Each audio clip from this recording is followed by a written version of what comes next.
না না গিন্নিমা, এমন সর্বনাশ করবেন না। আপনি যেটা বলেছেন আমি সেটাই করব। পাক্কা খবর না পেলে কি আর আমি নিজে থেকে তোদের কাছে এত বড় অপবাদের কথা বলতে আসি রে? আমাদের গ্রামবাসীদের ডেকে এনে এভাবে ধাপ্পাবাজি অপমান আমরা কখনোই মুখ বুজে মেনে নিতে পারবো না। তোমার নামে আজকে পুরো গ্রামের মানুষ আমার কাছে বিচার নিয়ে এসেছে। তুমি আমার পূর্বপুরুষের মান ইজ্জত সব ধুলোয় মিশিয়ে দিয়েছো।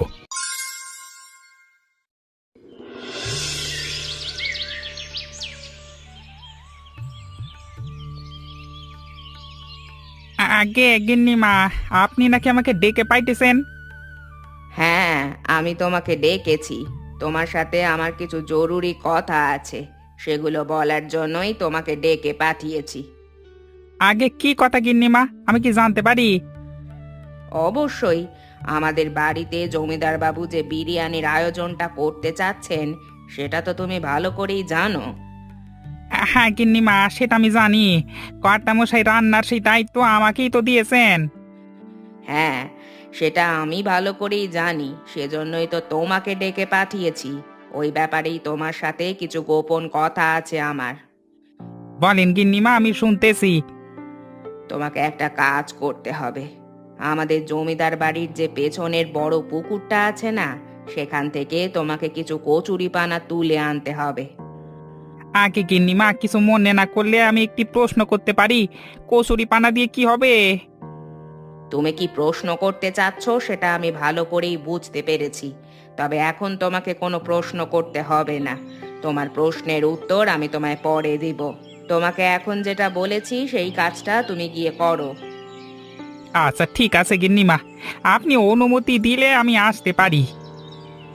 আচ্ছা ঠিক আছে, যাও, গিয়ে জলদি কাজটা করো। কি গো ভোলানাথ কাকু, তুমি ওখানে কাদায় নেমে ওসব কি করছো? কি করছি দেখতে পাচ্ছেন না? কচুরি পানা তুলছি, আর কি করব? সেটা তো আমি দেখতে পাচ্ছি কাকু, কিন্তু তুমি কচুরি পানা তুলছো কেন? কচুরি পানা দিয়ে কি হবে সেটাই তো জানতে চাচ্ছি আমি। কচুরি পানা দিয়ে কি যে হবে সেটা আমি নিজেও চাই জানি না। তুমি কি আমার সাথে ইয়ার্কি মারছো কাকু? নিজের হাতে কচুরি পানা তুলছো, আবার বলছো কি হবে তা জানো না? এটা কোনো কথা হলো বলো? এটাই কথা হলো রে। আমি সত্যি জানি নাই কচুরি পানা দিয়ে কি হইব। গিন্নিমা আমাকে পাইতেছেন কচুরি পানা তুলে নিয়ে যেতে, তার আদেশ তো আমি আর অমান্য করতে পারি না। তাই আমি কচুরি পানা তুলে নিয়ে যাচ্ছি তার কাছে। কি বলছো কাকু? গিন্নিমা আবার কচুরি পানা দিয়ে কি করবেন? ওনার মাথায় আবার কি বুদ্ধি খেললো কে জানে। সেটা তিনি আমাকে বলেননি। আমি জানি না কচুরি পানা দিয়ে তিনি কি করবেন। কেমন পাগলামোর কথা! তুমি গিন্নিমার কাছে জিজ্ঞেস করলে না কেন? আমি জিজ্ঞেস করেছিলাম, তিনি বললেন এটা আমার আমার এখন জানবার দরকার নাই। কচুরি পানা নিয়ে রান্নাঘরে গেলে তখনই তিনি আমাকে আসল কথা বলবেন। কেমন একটা খটকার বিষয় যেন। যাই হোক, আমার অত খটকা করে লাভ নেই।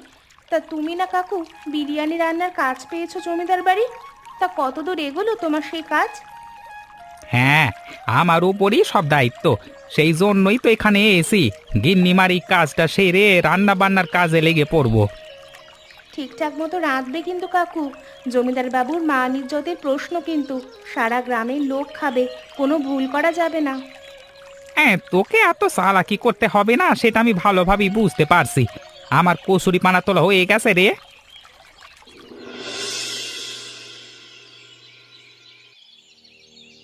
তা তুমি কচুরি পানা নিয়ে চলে এসেছো তাহলে? হ্যাঁ গিন্নিমা, কচুরি পানা নিয়ে আমি চলে আসলাম। তা আপনি কষ্ট করে এখানে রান্নাঘরে আসতে গেলেন কেন? আমি তো কচুরি পানা নিয়ে আপনার ঘরেই চলে যেতাম। আরে না না, আমার শোবার ঘরে যেতে হবে না। এই কচুরি পানাগুলো আমার ঘরে কোনো কাজ নেই। এই কচুরি পানাগুলো এই রান্নাঘরেই প্রয়োজন। কিছু মনে করবেন না গিন্নিমা, আমি কি আবার জানতে পারি রান্নাঘরে এই কচুরি পানাগুলোর কি প্রয়োজন? তখন তো আপনি বলেননি, বলেছিলেন নিয়ে আসলে তারপর আমাকে জানাবেন। হ্যাঁ, অবশ্যই তুমি জানবে। তুমি না জানলে তো আর রান্নাটাই হবে না। শোনো, তোমাকে আমি একটা গোপন কথা বলছি। হ্যাঁ গিন্নিমা, বলুন, আমি শুনছি। তুমি এই কচুরি পানাগুলো কুচিয়ে বিরিয়ানির মধ্যে দেবে। মাংসের বদলে এই কচুরিপানাগুলো ব্যবহার করবে। মশলা দিয়ে এমন ভালো করে ভেজে নেবে যেন কেউ খেয়েও বুঝতে না পারে। অ্যাঁ, এটা কিভাবে সম্ভব বলুন গিন্নিমা? জমিদার বাবু শুনলে যে আমাকে আস্ত রাখবেন না, চাপকে পিঠের চামড়া তুলে দেবেন। আর মাংসের জায়গায় কচুরি পানা দিলে মাংস কিনবার আসল টাকাগুলো কি করব গিন্নিমা? আমার কথা না শুনলে আমিও তোমাকে আস্ত রাখবো না। কর্তামশাইয়ের কাছে এমন বানিয়ে বানিয়ে কথা বলবো যে তোমার এই বাড়িতে কাজ তো দূর, গ্রামেই থাকা ঘুচে যাবে। আর হ্যাঁ, মাংস কেনার জন্য কর্তামশাই যে টাকাগুলো দিয়েছেন সেগুলো তুমি এসে চুপি চুপি আমার হাতে দিয়ে দেবে। গ্রামবাসীর জন্য কর্তামশাইয়ের যত সব অপচয়, এত টাকা খরচ করার কোনো দরকার নেই। না না গিন্নিমা, এমন সর্বনাশ করবেন না। আপনি যেটা বলেছেন আমি সেটাই করব। আমার পেট চালানোর চাকরিটা দয়া করে খাবেন নে। এই তো লাইনে এসেছো, মনে থাকে জানো। আর হ্যাঁ, সব কচুরিপানা দিও না আবার। ওপর ওপর অল্প কিছু আসল মাংস দিও, না হলে কর্তামশাই প্রথমেই ধরে ফেলবেন। ঠিক আছে গিন্নিমা, আপনার কথাই হইব। এই যে তোমরা কোথায় যাচ্ছ সবাই? তোমরা কি জানো আমাদের এখানে তোমাদের জন্য জমিদার বাবু বিরাট এক বিরিয়ানির আয়োজন করেছেন? কি বলছেন গিন্নিমা? আমাদের জন্য নিমন্ত্রণ আয়োজন করেছেন জমিদার বাবু, তাও আবার এই মস্ত জমিদার বাড়িতে? হ্যাঁ, কর্তামশাই তো তোমাদেরকে অনেক ভালোবাসেন। সারাক্ষণই তো তিনি তার গাঁয়ের মানুষদের কথাই চিন্তা করেন। সেই চিন্তা থেকেই তিনি ভেবেছেন একদিন গ্রামের সকল মানুষকে নেমন্তন্ন করে পেট পুড়ে বিরিয়ানি খাওয়াবেন। কি বলছেন গিন্নিমা? আপনার কথা তো বিশ্বাসই করতে পারছি না। জমিদার বাবু খুব ভালো মানুষ, সেটা আমরা গ্রামবাসী সবাই জানি, কিন্তু তিনি যে আমাদের মতো গরিবের জন্য এত বড় আয়োজন করবেন সেটা ভাবতেও পারিনি। এখন থেকে বুঝবে ওনার কত দয়া। দেখো, তিনি তোমাদের জন্য কত বড় অনুষ্ঠানের আয়োজন করেছেন। পুরো উঠোন জুড়ে তোমাদের বসার জন্য প্যান্ডেল করা হয়েছে। কতদিন ধরে ভালো মন্দ খাই না রে রতন, এবার বুঝি আমাদের কপালে রাজকীয় খাবার জুটবে। ভালো খাবার বলছিস কি রে? বল বিরিয়ানি, যা আমরা স্বপ্নেও কল্পনা করতে পারি না। জীবনে শুধু বিরিয়ানির নামই শুনেছি, এখনো চোখে দেখিনি। এবার মন ভরে খেয়ে দেখব। তোমরা গ্রামের বাকি সবাই যারা আছো তাদেরকেও জানিয়ে দাও। সবাইকে নিয়ে সময় মতো চলে এসো জমিদার বাড়িতে। আপনি বিন্দুমাত্র চিন্তা করবেন না গিন্নিমা, আমরা নিজ দায়িত্বে গ্রামের সবাইকে এই কথা বলে দেব। সবাইকে সাথে নিয়ে আমরা ঠিক সময়ে চলে আসব। আচ্ছা, ঠিক আছে, এসো। ওহে ভাই, শুনছো? জমিদার বাবু এবার নাকি আমাদের সবার জন্য বিরিয়ানির আয়োজন করছেন। ওই না তো, তোমরা কোত্থেকে শুনলে? আমি তো বাজারে বসে এমন কিছু শুনতে পেলাম না। আরে তুমি কোথা থেকে শুনবে? তুমি তো আর জমিদার বাড়ির ওদিকটায় যাওনি। আমরা দুপুরে ওখান দিয়ে আসছিলাম, সেখান থেকে সচক্ষে দেখে আমরা শুনে আসলাম আর কি। গিন্নিমা নিজে বললেন জমিদার বাবু এবার ভালোবেসে তার গ্রামের সবার কথা চিন্তা করে বাড়িতে বিরিয়ানির আয়োজন করছেন, সেখানে গ্রামের সকল মানুষের নিমন্ত্রণ। তো জমিদার বাবু নিজে কি তোমাদের সাথে এসব কথা বলেছেন? আরে না না, জমিদার বাবু কত কাজ কারবার মামলা মোকদ্দমা নিয়ে ব্যস্ত থাকেন, তিনি বলেননি। কিন্তু গিন্নিমা স্বয়ং নিজে আমাদের এই সুখবর দিয়েছেন, গ্রামের তোমাদের সবাইকে জানিয়ে দিতে বলেছেন। তাহলে তো কথাই নেই, আমরা সবাই মিলে সময় মতো জমিদার বাড়ি যাব, কি বলো? আমাদের জমিদার বাবু আসলেই অনেক মহান লোক, আমাদের মতো সাধারণ মানুষের কথা কত চিন্তা করেছেন দেখেছিস? কি রে ছোকরারা, তোরা কি নিয়ে এত আহ্লাদের সাথে কথা বলছিস? দেখে মনে হচ্ছে বড় কোনো ফুর্তির মধ্যে আছিস। তা তো থাকবই বুড়িমা, তুমি জানো জমিদার বাবু সবার জন্য বিরিয়ানির আয়োজন করেছেন। সেখানে গ্রামের আবাল বৃদ্ধ বনিতা সবাইকে নিমন্ত্রণ করেছেন, তার জন্যই তো আমরা এত খুশি। তাহলে তো ভালোই হয়, সবাই মিলে না হয় যাব, গিয়ে খেয়ে আসবো। তবে কথা হলো, জমিদার বাবু ভালো লোক হলেও গিন্নিমাকে নিয়ে আমার মনে বড় খটকা আছে। ওনার মতো কিপ্টে মানুষ এই তল্লাতে দুটি নেই, উনি এত টাকা খরচ করতে দিচ্ছেন। আরে বুড়িমা, গিন্নিমা নিজেই নাকি ওদের ডেকে সবাইকে নিমন্ত্রণের দাওয়াত দিলেন। ও আচ্ছা, তিনি নিজেই দিয়েছেন। তাহলে তো আর কোনো সমস্যা থাকার কথা নয়। চল তবে তাই হবে। কি গো বুড়িমা, ঘুমিয়ে গেলে নাকি তুমি? আরে না না, ঘুমাইনি। তা কে এত রাতে? গৌরী নাকি রে? হ্যাঁ বুড়িমা, আমি এসেছি। আয় আয়, ভিতরে আয়, ভিতরে এসে বস। তা এত রাতে তুই হঠাৎ করে কি মনে করে আসলি? কোনো জরুরি প্রয়োজন নাকি? না হলে তো তুই কখনো এত রাত করে আমার এখানে আসিস না। তা তুমি বলতে পারো বুড়িমা, একটা ভীষণ জরুরি আর গোপন খবর দিতে তোমার কাছে ছুটে এসেছি। তা কি খবর? কি এমন বিশেষ খবর যা দেওয়ার জন্য তোকে এত রাত করে চোরের মতো আসতে হলো? জমিদার বাড়ির কত কাজ তা তো তুমি জানোই। সব কাজ সামলে তারপর আমাকে আসতে হয়।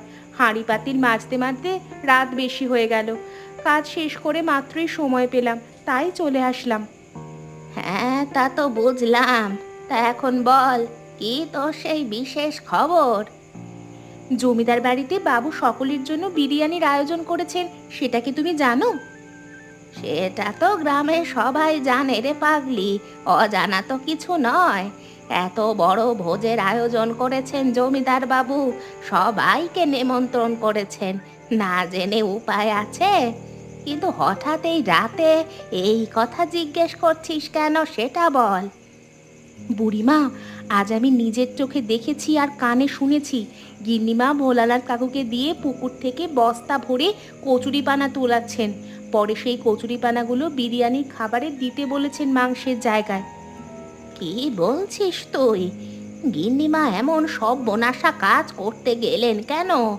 লোক হাসাবেন নাকি? গিন্নিমা যে কেমন কৃপণার লোভী তা তো তুমি জানোই। তিনি মাংসের জন্য দেওয়া জমিদার বাবুর টাকাগুলো বাঁচিয়ে নিজে সেই টাকাগুলো চুরির মতো হাতিয়ে নেবেন, আর আমাদের খাওয়াবেন কচুরিপানা ভাজা। কি বলিস রে, এত বড় জোচ্চুরি? তাহলে তো এখনই একটা ব্যবস্থা নেওয়া দরকার। জমিদার বাবুকে গিয়ে বলতে হয়। না না বুড়িমা, এখন কারো কাছে কিছু বলো না। এখন বললে গিন্নিমা চালাকি করে পার পেয়ে যাবেন, উল্টে আমার চাকরিটা যাবে। নিমন্ত্রণের দিনটা আসুক, খাবার টেবিলে সবার সামনে ওনার এই নোংরা গোমর ফাঁস করব। বেশ বলেছিস।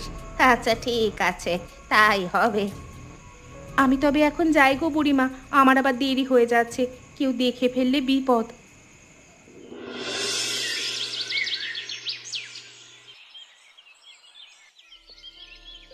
কি গো বুড়িমা, এত সকাল সকাল তড়িঘড়ি করে কোথায় যাচ্ছ তুমি? তোদের সাথে রাস্তায় দেখা হয়ে ভালোই হলো রে। আমি তো তোদের খোঁজেই তোদের কাছে যাচ্ছিলাম। কি হয়েছে বুড়িমা? হঠাৎ এত ব্যস্ত হয়ে আমাদের কাছে যাচ্ছিলেন কেন? কোনো বিপদ আপদ? জমিদার বাড়িতে ভেতরে ভেতরে কি কাণ্ড কারখানা চলছে, সে খবর কি তোদের কান অবধি পৌঁছেছে? কি কাণ্ড কারখানা হচ্ছে আবার? আমরা তো জানি আজকে দুপুরে জমিদার বাড়িতে আমাদের জন্য মস্ত বড় বিরিয়ানি ভোজের আয়োজন করা হচ্ছে। বিরিয়ানির আয়োজন না ছাই? বল কচুরি পানার বিরিয়ানি। কি বলছো বুড়িমা? মাথাটা খারাপ হলো নাকি তোমার? তোমার কথা তো কিছুই বুঝতে পারছি না আমরা।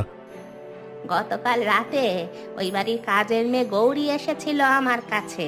ও নিজে চোখে দেখে আর কানে শুনে এসেছে গিন্নিমা বিরিয়ানিতে মাংসের বদলে কচুরি পানা দিতে বলেছেন ভোলানাথ বাবুর্চিকে। গৌরী, ওই জমিদার বাড়িতে কাজ করে যে সৎ মেয়েটা, ও না? হ্যাঁ হ্যাঁ, ওই মেয়েটাই। ওরে বাস, ও যদি বলে থাকে তাহলে তো তোমার খবর একেবারে পাক্কা। পাক্কা খবর না পেলে কি আর আমি নিজে থেকে তোদের কাছে এত বড় অপবাদের কথা বলতে আসি রে? এসব কি হচ্ছে? এত বড় ধনী বাড়িতে বিরিয়ানির বদলে আমাদের পাতে দেওয়া হবে কচুরিপানার বিরিয়ানি? হ্যাঁ রে হ্যাঁ, ধনী বাড়িতে গরিবদের জন্য কচুরি পানার বিরিয়ানি রান্না হচ্ছে। না না, এ অনিয়ম আর জোচ্ছুরি তো কোনোভাবেই মেনে নেওয়া যায় না। জমিদার বাবু মানুষটা তো অত্যন্ত দয়ালু আর ভালো লোক। গিন্নিমা আমাদের এভাবে পেটে লাথি মেরে ঠকাচ্ছেন, এটার একটা বিহিত করতেই হবে। হ্যাঁ, এটার বিহিত করতেই হবে। চলো এক্ষুনি যাই। থাম, এখন কিছু করতে যাসনি। কিছুক্ষণ পর যখন সবাই নিমন্ত্রণ খেতে বসবি, তখনই হাতে নাতে ধরে এটা নিয়ে আওয়াজ তোলা যাবে। আচ্ছা ঠিক আছে বুড়িমা, তোমার কথাই সই। তুমি সময় মতো চলে যাও, আমরাও দলবল নিয়ে সেখানে উপস্থিত থাকব। আমরা তাহলে এক্ষুনি যাই বুড়িমা, তুমি সময় মতো এসো কিন্তু, না হলে আবার গিন্নিমা চাল চেলে পার পেয়ে যাবেন। আচ্ছা তোরা চল, আমিও আসছি। মাংস দিয়ে বিরিয়ানি রান্না হয়েছে শুনলাম, কিন্তু বিরিয়ানির স্বাদ এমন অদ্ভুত কেন? আর দেখো, পুরো বিরিয়ানির মধ্যে মাংস কোথাও খুঁজে পাচ্ছি না। এই আশাস জিনিসগুলো এগুলো কি? দেখ তো তোরা, এগুলো মাংস নয়।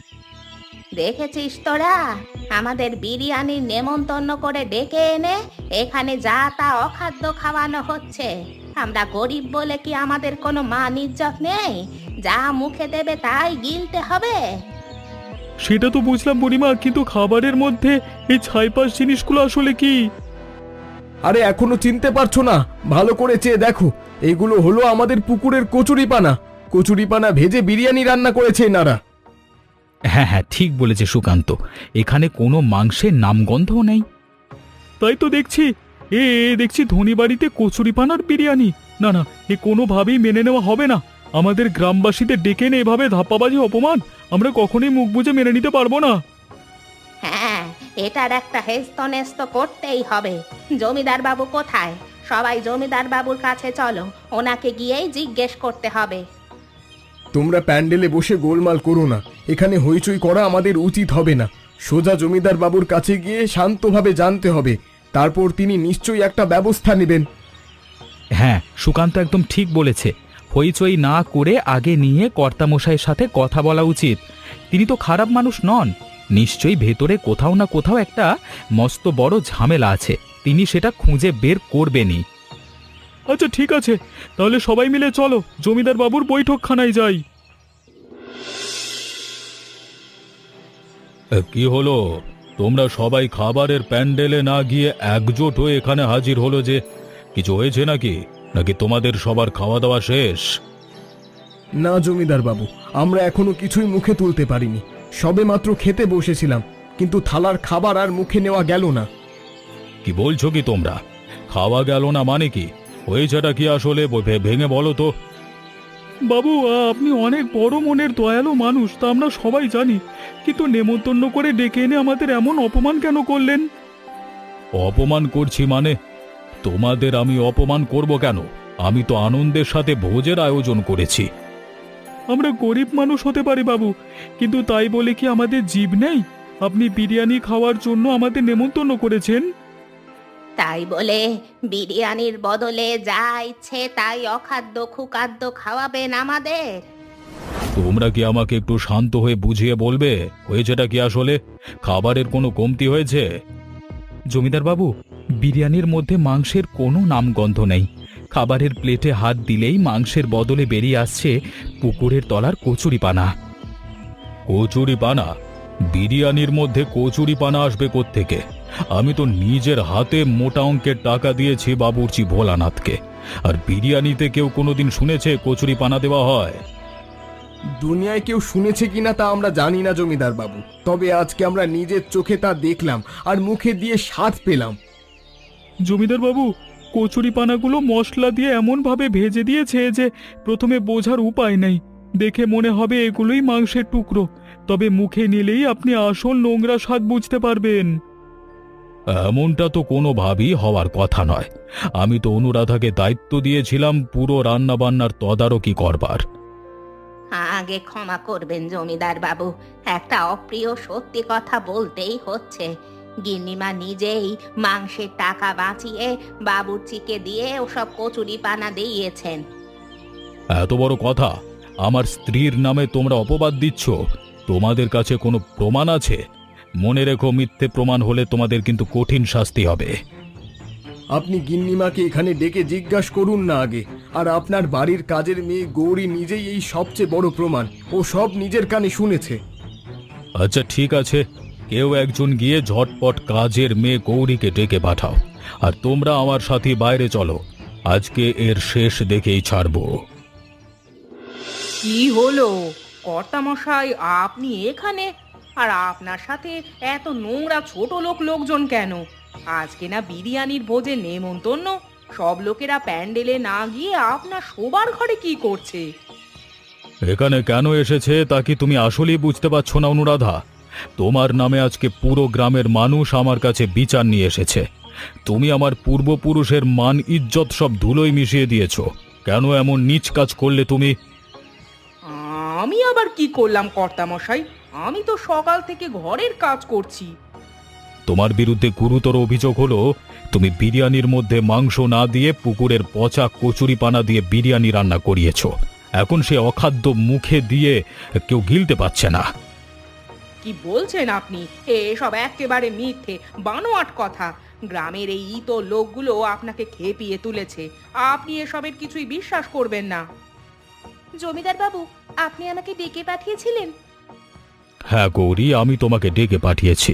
তুমি কোনো ভয় না পেয়ে সত্যিটা আমার সামনে বলো। তুমি নাকি সবটা নিজের কানে শুনেছো। হ্যাঁ জমিদার বাবু, আমি সব সত্যি বলবো। আমি নিজের চোখে দেখেছি আর কানে শুনেছি। গিন্নিমা নিজে ভোলানাথ কাকুকে রান্নাঘরে ডেকে ওই নোংরা কাজটা করতে বাধ্য করিয়েছেন। এই মুখ পড়ে এসব মিথ্যে কথা। আমাকে ফাঁসানোর জন্য তোরা সবাই মিলে চক্রান্ত করছিস। আপনি এদের কোনো কথা বিশ্বাস করবেন না কর্তামশাই। আপনি এদেরকে চাপকে পিঠে চামড়া তুলে দিন। এরা এরা আপনার সামনে আমাকে অপবাদ দিচ্ছে। চোখের সামনে সবাই এক কথা বলছে, তারপরও তুমি বলছো ওরা মিথ্যে বলছে। শাস্তি তো আসলে অন্য কারোর নয়, তোমাকেই দেওয়া উচিত। এসব মিথ্যে কথা। আপনি আপনার নিজের স্ত্রীকে বিশ্বাস না করে এই ছোট লোকদের বিশ্বাস করছেন। জমিদার বাবু, গিন্নিমা যেহেতু এত করেই বলছেন আমরা সবাই মিথ্যেবাদী, তাহলে আপনি এক কাজ করুন, চলুন সোজা বাবুর্চি ভোলানাথ কাকুকেই গিয়ে জিজ্ঞেস করি। ও তো আর মিথ্যে বলবে না। হ্যাঁ, এটা তুমি একদম খাঁটি কথা বলেছ গৌরী। ভোলানাথ এখন কোথায় আছে? ও রান্নাঘরেই হাঁড়ি পাতিল গোছাচ্ছে। তাহলে চলো সবাই। অনুরাধা, তুমিও আমার সাথে চলো। ওখানে গিয়েই ওকে সবার সামনে জেরা করব। সব দুধের দুধ আর জলের জল পরিষ্কার হয়ে যাবে।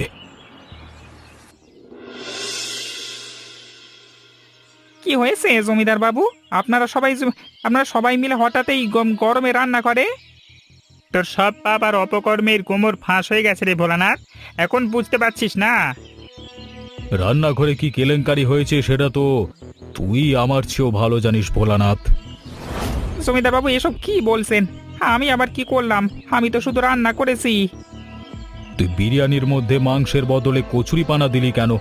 আমি কি তোকে পুকুর থেকে কচুরিপানা তোলবার জন্য টাকা দিয়েছিলাম, নাকি ভালো খাসির মাংস কিনতে টাকা দিয়েছিলাম?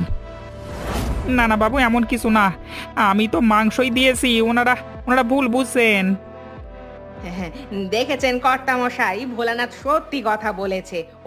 ওরাই হিংসা করে মিথ্যে রটাচ্ছে। চুপ করো অনুরাধা। আমি নিজে প্যান্ডেলে গিয়ে থালার বিরিয়ানিতে কচুরিপানা দেখে এসেছি। মিথ্যে বলে এখন আর কোনো ফায়দা হবে না ভোলানাথ। সহজে নিজের মুখে অপরাধ স্বীকার কর। তোর শাস্তি কিছুটা কমিয়ে দেব। আর যদি এখনো মিথ্যে বলিস আর পরে প্রমাণ হয়, তবে মনে রাখিস তোর এই হাত কেটে দেব, তোকে পুলিশে দিয়ে সারা জীবন জেলে পচাবো। দোয়াই জমিদার বাবু, আমাকে ক্ষমা করে দিন। আমার মস্ত বড় ভুল হয়ে গেছে। আমি নিজেরই এই পাপ কাজ করিনি। গিন্নিমা আমাকে ভয় দেখিয়ে জোর করে কচুরি পানা মেশাতে বাধ্য করেছেন। এই ভোলানাথ, তুই কি উল্টো পাল্টা বলছিস? মুখ সামলে কথা বল। চুপ কর বলছে। ওকে ধমকে আর মুখ চুপ করিয়ে কোনো লাভ নেই অনুরাধা। যা বোঝার আমি তা খুব ভালো করেই বুঝে গেছি। আমাকে দয়া করে মাফ করে দিন বাবু। গিন্নিমা বললেন ওনার কথা না শুনলে আমাকে বাড়ি থেকে তাড়িয়ে দেবেন, আমার চাকরি খেয়ে নেবেন। ওনার জোরাজুরির কারণেই আমি লোভের বশে এটা করতে বাধ্য হয়েছি। এদের কাউকে ক্ষমা করবেন না জমিদার বাবু। আমাদের ডেকে এনে এমন নোংরা অখাদ্য খাওয়ানোর আমাদের কঠিন শাস্তি চাই। নিশ্চয়ই এদের শাস্তি হবে। তবে আজকে আমার নিজের স্ত্রী এই জন্য জঘন্য আচরণে আমি মানসিকভাবে ভেঙে পড়েছি। কালকে সকালে আমি চণ্ডী মণ্ডপে বড় সভা ডাকছি। গ্রামের সব মানুষ সেখানে উপস্থিত থাকবে। সবার সামনেই লোভী গিন্নি আর এই চোর বাবুর্চির উপযুক্ত শাস্তি ঘোষণা করা হবে। আজকের মতো তোমরা সবাই বাড়ি যাও। আজকে বিরিয়ানি খাওয়াতে না পারবার জন্য আমি হাত জোর করে ক্ষমা চাচ্ছি। তা তোমরা সবাই এসে গেছো? হ্যাঁ জমিদার বাবু, আমরা সবাই এসে গেছি। তা আমি বিচারের কাজ শুরু করতে পারি? কি বলো তোমরা? তবে একটা কথা, আজকে আমার মনের অবস্থা খুবই খারাপ। নিজের ঘরের মানুষ এমন কাজ করেছে ভাবতেই পারছি না। তবে আমি কেমন মানুষ আর কেমন বিচারক তা তোমরা অবশ্যই জানো। আপনার মনের অবস্থা আমরা সবাই বুঝতে পারছি বাবু। আমরা আপনাকে কোনো বিষয়ে জোর করব না। আপনার যেটা ভালো মনে হয় আপনি সেই ন্যায় সিদ্ধান্তই নিন। আমার এই এলাকায় জমিদারের লোক, সাধারণ মানুষ হোক কিংবা খোদ জমিদার গিন্নি হোক, অন্যায় করলে সবাইকে বিচারের সম্মুখীন হতেই হবে। কারোর জন্য কোনো কাজের ছাড় নেই। তা আমরা জানি জমিদার বাবু, সেজন্যই আমরা সম্পূর্ণ আপনার উপরে নির্ভর করেছি। আপনার যেটা ভালো মনে হয় আপনি সেটাই করুন। জমিদার বাবু, আমার মস্ত বড় ভুল হয়েছে। আপনি যে শাস্তি দেবেন, গ্রামবাসী যে শাস্তি দেবে, আমি মাথা পেতে নেব। আমারও ভুল হয়েছে কর্তা মশাই, আমি অনুশোচনা করছি। নিজের লোকসান আর কৃপণতার ভুলটা আমি বুঝতে পেরেছি। জমিদার বাবু, এবারের মতো আমাকে আপনি ক্ষমা করে দিন। আমার কাছে ক্ষমা চেয়ে কোনো লাভ নেই অনুরাধা। ক্ষমা যদি চাইতেই হয় তবে যাদের তুমি অখাদ্য খাওয়াতে চেয়েছিলে, আমার সেই গ্রামবাসীদের কাছে ক্ষমা চাও। আমি সত্যিই অন্যায় করেছি, লোভের বশে অন্ধ হয়ে গিয়েছিলাম। এবারের মতো তোমরা আমাকে ক্ষমা করে দাও সবাই। তা তোমরা সবাই কি বলো? মানুষ মাত্রই তো ভুল করে। যেহেতু গিন্নিমা নিজের ভুল বুঝতে পেরেছেন, তবে ওনাকে সবাই ক্ষমা করেই দাও। হ্যাঁ, গিন্নিমা যখন নিজের মুখে ক্ষমা চাচ্ছেন, আমরা সবাই ওনাকে ক্ষমা করে দিলাম। তোমরা ক্ষমা করলেও আমি এত সহজে ছেড়ে দেব না। ওদের জন্য আমি একটা উপযুক্ত শাস্তি ভেবে রেখেছি। ভোলানাথের শাস্তি হবে, সে এবার সম্পূর্ণ বিনা পারিশ্রমিকে গ্রামের সবার জন্য আবার নতুন করে বিরিয়ানি রান্না করবে, আর রান্নায় কোনো কাজের লোক তাকে সাহায্য করবে না। আর গিন্নিমার শাস্তি হলো, ভোলানাথের সাথে বিরিয়ানি রান্নার যত কঠিন কাজ, মশলা বাটা থেকে শুরু করে ডেকচি ধোয়া, সব তিনি নিজ হাতে করবেন। যাক বাবু, আপনি তাহলে একটা চমৎকার শাস্তি দিয়েছেন। হ্যাঁ, আমরা সবাই খুশি হয়েছি আপনার এই সিদ্ধান্তে। খুবই দারুণ আর মোক্ষম শাস্তি হয়েছে। যাও যাও, তোমরা দুজনে এখনই রান্নাঘরে গিয়ে কাজে লেগে পড়ো। পরবর্তীতে এমন ধরনের কোনো অপ্রীতিকর ঘটনা আর ঘটবে না আশা করি।